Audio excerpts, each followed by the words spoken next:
Assalamualaikum warahmatullahi wabarakatuh. Halo anak-anak, bagaimana kabarnya hari ini? Semoga anak-anak selalu dalam keadaan sehat dan baik-baik saja. Pada pertemuan kali ini, kita akan belajar tematik tema 3, subtema 2, muatan IPA tentang hewan. Nah, sebelum kita mulai pembelajaran, mari kita membaca basmalah bersama-sama. Bismillahirrahmanirrahim. Nah, sebagaimana yang sudah kita ketahui bahwa setiap hewan memiliki bentuk tubuh yang berbeda. Namun, secara umum, bagian tubuh hewan terdiri dari kepala, tubuh, dan kaki, walaupun kepala, tubuh, dan kakinya ini berbeda-beda.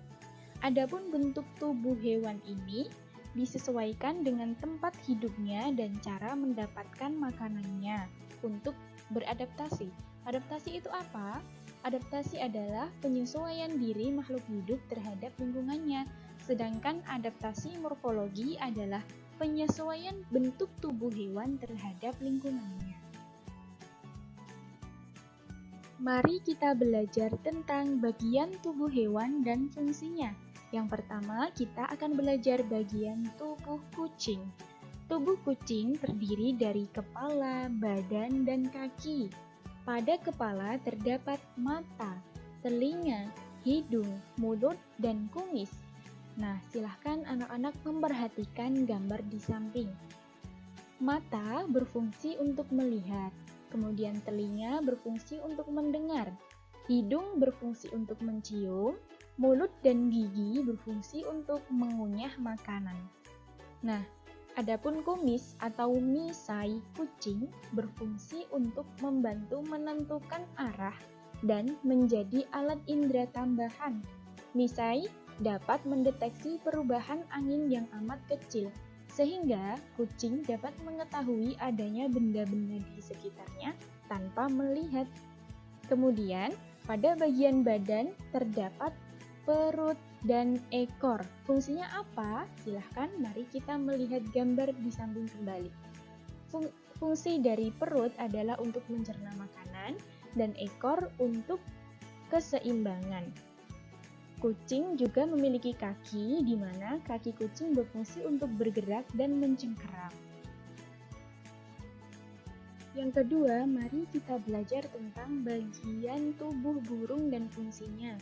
Tubuh burung terdiri dari kepala, badan, kaki atau cakar, sayap, dan ekor. Pada bagian kepala terdapat mata, telinga, lubang hidung, dan paruh. Silahkan anak-anak bisa memperhatikan gambar di samping. Adapun mata berfungsi untuk melihat, lubang telinga berfungsi untuk mendengar, lubang hidung berfungsi untuk mencium bau, kemudian paruh berfungsi untuk makan, jadi burung makannya menggunakan paruh. Dan tubuh burung ini ditutupi oleh bulu yang berfungsi untuk melindungi tubuhnya dari hawa dingin dan hujan. Sayap burung berfungsi untuk terbang, kemudian kaki atau cakar berfungsi untuk berjalan dan bertengger, dan ekor berfungsi untuk keseimbangan. Bagian tubuh ikan dan fungsinya. Tubuh ikan terdiri dari kepala, badan, dan ekor. Pada bagian kepala terdapat mata, lubang hidung, mulut, dan insang. Silahkan anak-anak bisa memperhatikan gambar di samping. Mata berfungsi untuk melihat, kemudian lubang hidung berfungsi untuk mencium bau, mulut berfungsi untuk makan, dan insang adalah alat pernapasan pada ikan. Ada sirip berfungsi untuk bergerak, perut berfungsi untuk mengolah makanan, dan ekor berfungsi untuk bergerak dan mengubah arah gerak ikan.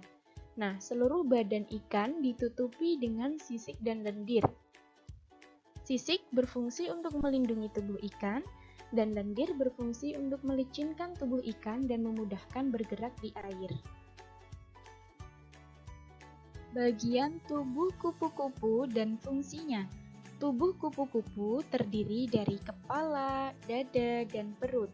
Pada bagian kepala terdapat mata, mulut, dan sepasang antena sebagai alat sensor. Mulut kupu-kupu berbentuk tabung menggulung yang berfungsi untuk mengambil sari bunga atau nektar. Adapun antena yang terdapat pada kupu-kupu ini berfungsi sebagai indera penciuman dan keseimbangan. Pada dada kupu-kupu terdapat 3 pasang kaki dan 4 sayap.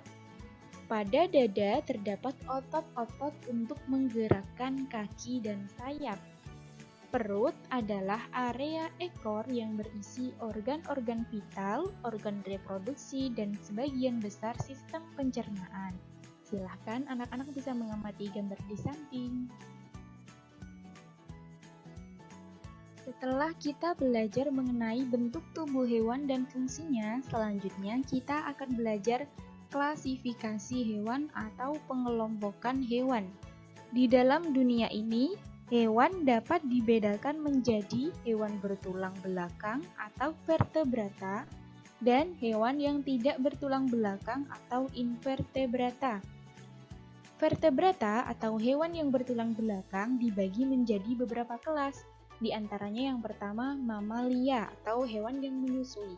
Kemudian aves atau hewan yang bersayap, reptil atau hewan melata, pisces atau ikan, dan amfibi atau hewan yang hidup di dua alam. Adapun yang termasuk invertebrata atau hewan yang tidak bertulang belakang adalah serangga, misalnya belalang dan lebah. Mari kita mempelajari hewan yang bertulang belakang atau vertebrata. Yang pertama ada mamalia. Adapun ciri-ciri mamalia, yaitu yang pertama memiliki bulu atau rambut, 2 melahirkan anaknya, 3 menyusui bayinya, 4 bernafas dengan paru-paru dan perlu udara untuk bernafas, 5. Mamalia yang tinggal di darat memiliki 4 kaki dan kuping yang terlihat di luar tubuhnya.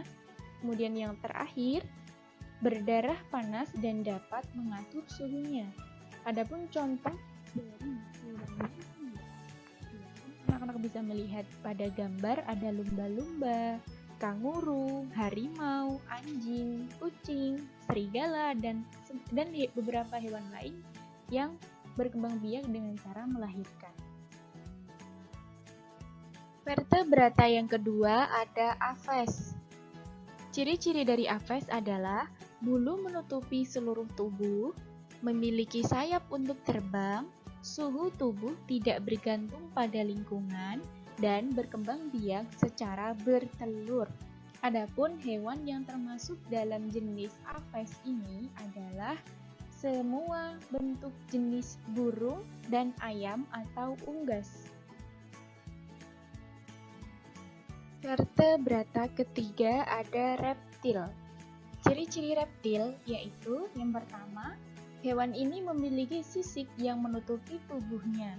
Kemudian, termasuk hewan yang berdarah dingin, bernapas dengan paru-paru, memiliki mekanisme pertahanan diri, dan berkembang biak dengan bertelur, termasuk dalam hewan vertebrata dan juga berjalan dengan cara melata, sehingga hewan ini disebut juga dengan hewan melata. Contoh dari reptil adalah anak-anak bisa melihat gambar ada buaya, kadal, penyu, kura-kura, dan ular. Jenis vertebrata yang keempat ada pisces. Pisces ini memiliki ciri-ciri umum sebagai berikut. Yang pertama, hidup di air, kemudian mempunyai fisik yang berlendir, mempunyai sirip untuk bergerak, kemudian bernafas melalui insang dan berkembang biak dengan cara bertelur. Adapun jenis hewan yang termasuk dalam vertebrata Pisces ini adalah semua jenis ikan. Vertebrata yang kelima ada amfibi. Amfibi ini memiliki ciri-ciri yang pertama dapat hidup di dua alam, harus selalu menjaga kelembapan tubuhnya, selalu hidup di dekat air dan tubuh terdiri atas kepala, badan, dan kaki. Adapun contoh dari hewan yang termasuk dalam jenis amfibi ini adalah bisa anak-anak lihat pada gambar berikut. Ada katak, salamander, dan sisilia. Selanjutnya, mari kita mempelajari tentang jenis hewan yang termasuk dalam invertebrata, yaitu serangga. Ciri-cirinya, tubuh terdiri atas kepala, dada, dan perut. Pada tubuh terdapat 3 pasang kaki.